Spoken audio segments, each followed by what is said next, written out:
अस्सलाम वालेकुम 9 क्लास। आज हम करेंगे एक्सरसाइज नंबर 5.2 का क्वेश्चन नंबर 1 देखें। दर्ज झैल में इस्तेमाल की गई गैस मीटर रीडिंग दी गई है, गैस का बिल दी गई, स्लैब के मुताबिक मुकम्मल कीजिए।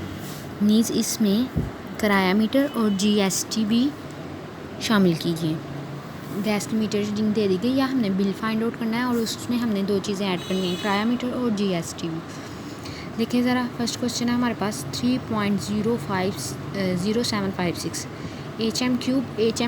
GST का मतलब होता है general sales tax, government sales tax कह लें, जनरल सेल्स टैक्स कह लें।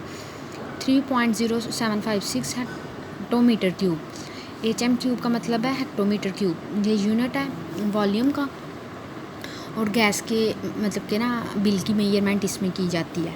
इसको दो पार्ट्स में हम डिवाइड करेंगे। ये 3 ये वॉल्यूम हो गया हमारे पास, और इसको इस तरह से एक पार्ट पॉइंट से पहले और पॉइंट के बाद देखेंगे। गैस अखराजात 3 HM3 के लिए, 3 HM3 के लिए हमने आपके पास पेज नंबर 124 पे टेक्स्ट बुक का पेज नंबर 124 है, उसमें ये स्लैब गिवन है। ठीक, गैस का इस्तेमाल HM3 में जब जैसे जैसे हो रहा है ना, तो हमने उसके यूनिट्स इधर से प्राइस लिखनी है, वैल्यू लिखनी है। तो 3 HM3 के लिए है ना, तो 2 था 3 के लिए इस इधर ये यूनिट्स हो रहे हैं 325.48 रुपीज़। 3 HM3 के लिए इतने रुपए बनते हैं। अब गैस अखराजात दूसरा पार्ट हमारे पास क्या होगा, इधर 3 का तो हमने चेक कर लिया, अब 0.0756 कंसिडर होगा ना यूनिट्स आगे से इसके। 3 गैस अखराजात 0.0756 के लिए ये हमने ये भी इधर से लिए। MMBTU का मतलब होता है, ये देखें, MMBTU stand for metric million British thermal unit. ये यूनिट का नाम है, यूनिट ऑफ हीट का यूनिट इसमें मेजर किया जाता है, ठीक है ना, इसमें कन्वर्ट किए जाते हैं उसके रुपीज़ को।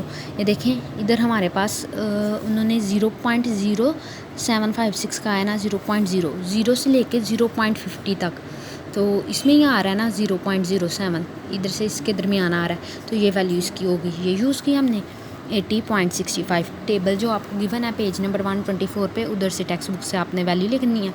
और किराया मीटर में उन्होंने दो चीज़ें और मज़ीद कही हैं ना, किराया मीटर में और GST भी शामिल कीजिए। किराया मीटर में 120 गिवन है, ये भी आपकी टेक्स्ट बुक पे गिवन है, ये पॉइंट ऐसा आपने याद रखना है। एग्जाम्पल में नीचे पेज नंबर 124 के जो एग्जाम्पल है ना, उसी में किराया मीटर में 120 रुपीज़ है।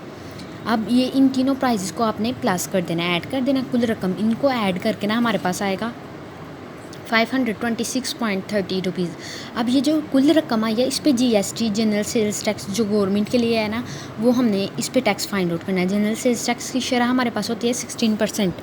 जनरल सेल्स टैक्स की शरह, GST की शरह 16%। ये भी पॉइंट आपका बुक पे गिवन है एग्जाम्पल में, ये भी याद रखना है आपने।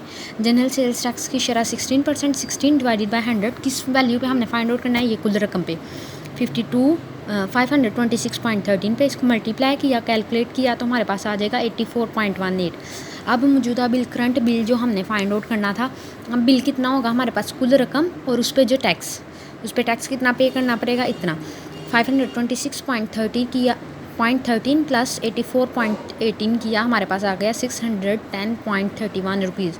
मीन्स के इतना बिल आया। हेक्टोमीटर में, हेक्टो क्यूबिक मीटर में हमें गिवन है, मतलब कि हीट के यूनिट्स में, वॉल्यूम के यूनिट्स में बिल, तो हमने बिल की मेजरमेंट करनी है, बिल को कैलकुलेट करना है। इस तरह से आपने बिल कैलकुलेट करना है। ये स्लैब गिवन है, इसकी मदद से आपने इजीली कर लेना है। इधर से वैल्यूज़ लेनी है, उनको ऐड करना है, और जो जो चीज़ें उन्होंने कही गई है किराया मीटर में आपने वो लिख देना 120 रुपीज़, और उस पर जनरल सेल्स टैक्स 16% की शरह से फाइंड आउट करके करंट बिल आपने फाइंड आउट कर लेना है। इजी सा क्वेश्चन है। बाकी रिमेनिंग क्वेश्चन बिल्कुल सेम इसी तरह। क्वेश्चन नंबर 1 के बाकी पार्ट्स आप खुद करेंगे, होमवर्क है, बाकी रिमेनिंग ऑल पार्ट्स आपके।